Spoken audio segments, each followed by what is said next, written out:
Digital transformation is now a top priority for 72% of banks, with spending expected to exceed 145 billion US dollars this year. To know how leaders navigate this, we have Arapat Sangkharat from Maybank Securities Thailand. Arapat, how have leadership approaches to corporate transformation evolved recently? Well, over the years, I've done this for 10, 15 years and in the US and also in Asia. Let's start off with the leader.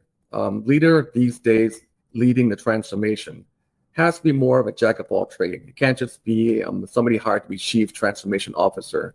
But these days, transformation requires CXO that's more or less chief strategy, chief transformation, chief digital, and really a chief of staff. So having more than one skill set is required because transformation itself is multidimensional effort. Can you also go through the factors that determine the success of transformation initiatives?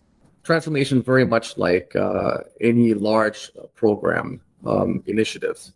The big difference that for transformation, it requires bigger change, and the goal in itself has to be more game changing. And so the first factor is that the definition of what transformation entails has to be clear. So it has to be game changing. The scope and the scale is a lot bigger. The scope of transformation is multidimensional, meaning that it covers strategy, process, technology, people, and culture. It's not just one or the other. It's all of what I've just mentioned. And I think the last one is that let's not forget that transformation success is all about execution as well. So there's also argument about which one is more important, having the right strategy or having the right execution. Well, the strategy can be defined, but I think the execution is the really tough one. So success for transformation is also all about execution, not just perception management, but execution to make sure that the project or the transformation itself is successful. So given this, when would you say is the best time to transform? Well, the best time is when the people involved in transformation is less likely to push back. In other words, it's when there's less resistance to change.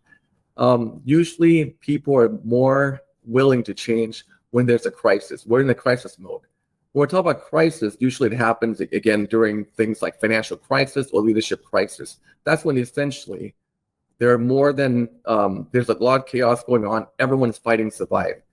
The other best time to change is really during M&A, because M&A is the company is also in a crisis mode. You essentially, if you're merging, then you have one seat available instead of two seats, and so there's all the competition for the best and brightest to remain in the company. So really, all in all, it's all during crisis and during M&A. Those are two best time to transform. Thank you so much for joining us today and for sharing your insights, Arapat. You're welcome. Thank you for having me. Once again, that was Arapat Sangkharat, CEO of Maybank Securities Thailand, who will also be speaking at the Asian Banking and Finance and Insurance Asia Summit on February 18. So for more news and a chance to network with industry leaders during the event, don't forget to visit asianbankingandfinance.net.